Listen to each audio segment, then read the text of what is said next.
don't get what I want.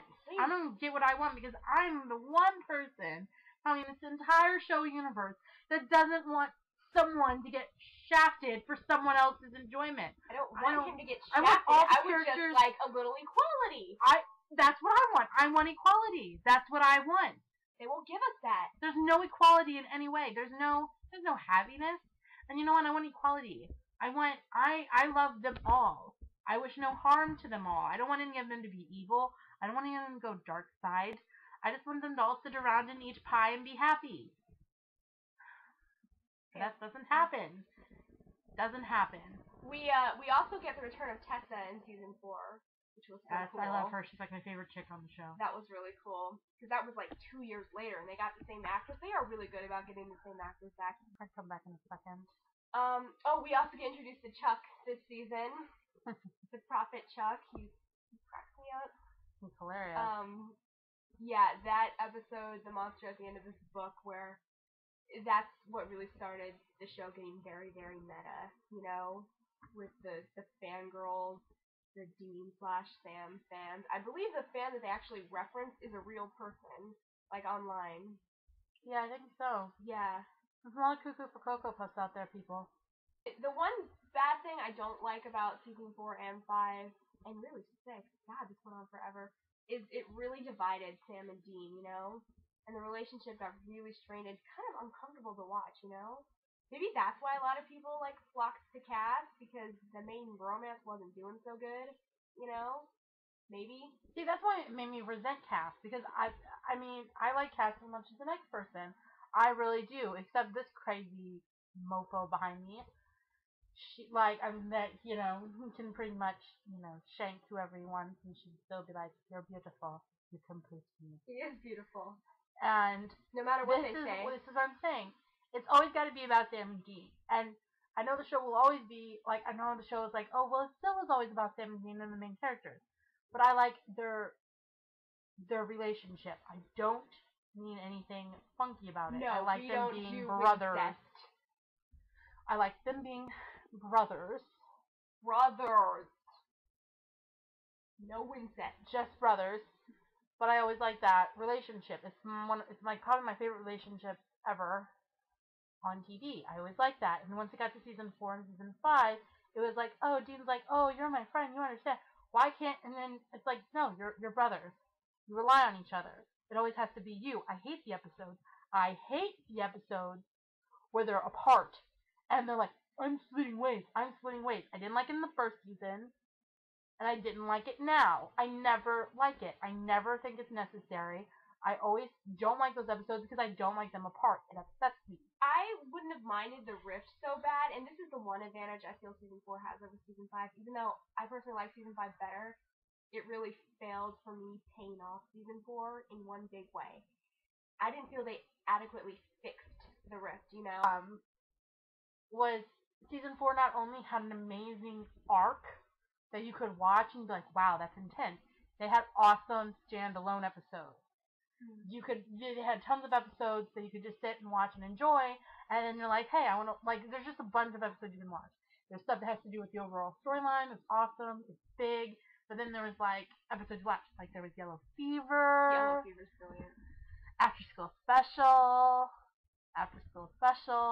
She wants to talk about After School Special. I love After School Special. I think it's awesome. You get to see Sam and Dean in high school, and never could someone have been casted more epic as high school Dean than Brock Kelly. And this is what made me love him. Reference Faded Memories review. This is where it started. My love for him. Yes. And I also love Colin as Little Sam. He needs to get props because he's been Little Sam the longest. He does deserve credit. I like Besides that baby, there's only been one other person to play Little Sam. And that was Little Bitty Sam. And, you know, yeah, it was a like Little Bitty Sam. And Colin's been stretching how he can play Sam. I'm always trying to remember, because he played in the very Supernatural Christmas.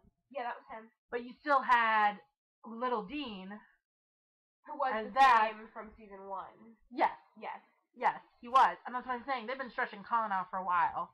And I'm like, yay. And I've actually come accustomed. And it was just, After School Special came, and we finally got to see Dean a little older. and get to see the Dean that you came more accustomed to. Not saying that Little Dean. I like that Little Dean. I like Little Dean. I'm not saying Little Dean was bad, but he wasn't very like the Dean you knew. Like, I mean, yeah, he was very. You had to see when you all saw Little Dean, you always only got to see like the protective aspect. Yeah, he was very. He serious. didn't have any. Yes, he was always very serious, and I'm like, technically, and I was wondering this. Technically, Dean was fun. Dean was fun in the first season. Everyone forgets that because Dean was the best in the first season. Life was so burdened. I guess now. that's the Dean I still cling to. The one who could still enjoy life. Yes, life is so burdened now that you just forget. Dean actually enjoyed himself, and I'm like, at what point? Before he lost everything he ever had. Exactly. At what point did you get to see that? At what point do you get to see the light Dean? And this little kid, he seemed like season 5 Dean, so burdened, so brought down by life. Dad was so mean, and I'm like, if she gets to fangirl over Brock, I want to fangirl over another guest star who's become very important to me. And that would be the beautiful Matt Cohen. Oh no, I love him too. Oh, I know you do. Matt, oh God, Matt.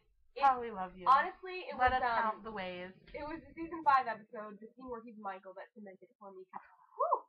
But no, Matt Cohen Take me now. as young John Winchester, and oh God, what was that episode called? It was the third episode, I think. In the beginning, yeah. And I think he does a good job as John Winchester. Makes me like John Winchester, something that Jeffrey Dean Morgan exactly couldn't do. This is what I'm saying. There's 3 people they could make series regulars. I don't know why, and I wouldn't care, and would probably not work for the show at all. And that's Matt Cohen, Brock Kelly, and Richard Speight Jr. Richard, come back. Give them. Yes, I have a picture. Because Richard and Matt are buddies, apparently. I have this amazing picture. No, I think they're all buddies. I have this amazing picture I found online. Brock standing in the middle, Matt's on one side, Richard's on, and I'm like, this is a dream. And then Brock has his arms around both, and they're smiling, and I'm like, this is an epic dream. They kill Ruby together. It's a team building exercise. No. I had cake. It was nice. Cake. There might have been balloons. Her a few cake. There might have been hallelujahs. Ding dong, the witch is dead. Witch oh witch, the wicked witch. Praising God in the street. Ding dong, Ruby is dead. Oh, it took 2 years. There's a lot of partying, and I really kid you not. Yeah, I know Kripke pretty much caters to when he's in charge, catered to the fans no matter what, and immediately, but he stuck to his guns about Ruby. Probably because she was at least integral to the plot. He needed her to fill plot person. Yeah, none of the other characters that the fans really rejected were important to the plot, you know? Exactly. How I wish she wasn't important. I would have taken other people. I seriously would have. I didn't mind it so much. I didn't love her, but I didn't mind it so much. I mean, if we're gonna have a demon around, I'd rather have Meg around than Crowley. Exactly. I want some pizza man. Yeah. But we'll talk about that later. But a special episode came out called Jump the Shark. Oh my God! And she forgot about their brother. I'm so sorry, Adam. Because I feel sorry for you. Because apparently they forgot about him too. She forgot about Jake Abel. I'm sorry, Adam. I really did. Just get my mind. Yeah, I know. I like Adam. I like Jake Abel. Nice. And normally that kind of thing really does bug me. And he really did awesome. Yeah, the long lost relative. Like, it ruined Gilmore Girls. Ruined it. But here I thought it worked really nicely, you know? I would like Adam to come back somehow. Because I would too. I don't think it's fair, the ending he got, you know? Like, he's not my favorite character, but God, he was a kid who didn't do anything wrong, and now he's riding in the worst part of hell. He was literally brought into this just because... Lucifer and Michael. He was brought into this, literally, just forced into this. Yeah! And it pisses me the butt. This is another reason why I don't like John Winchester.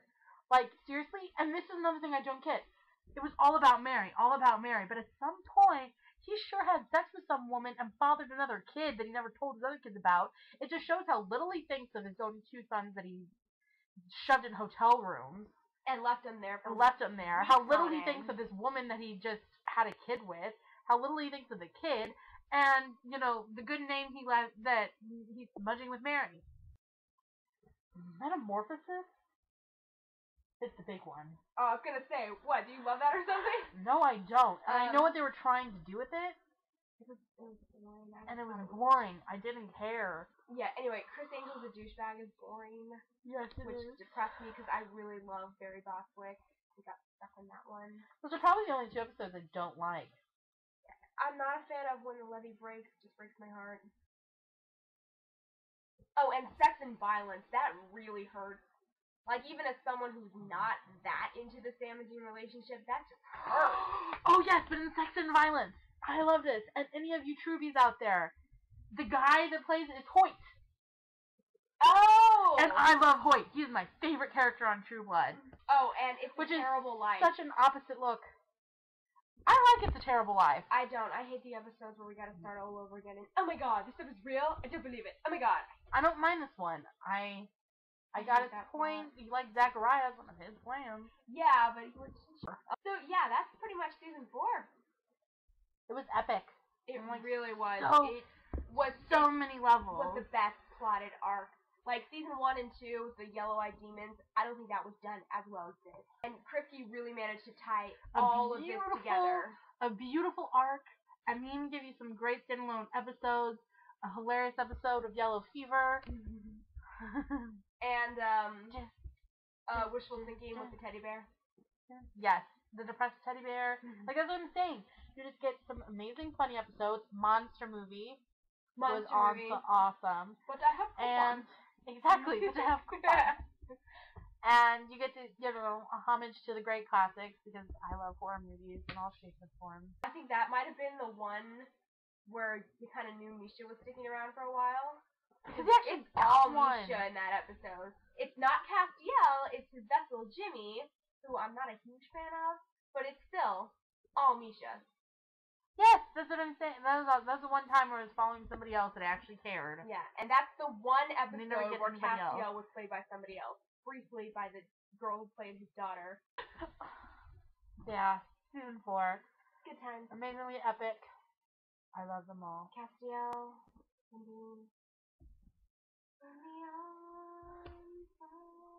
No. No. No. No.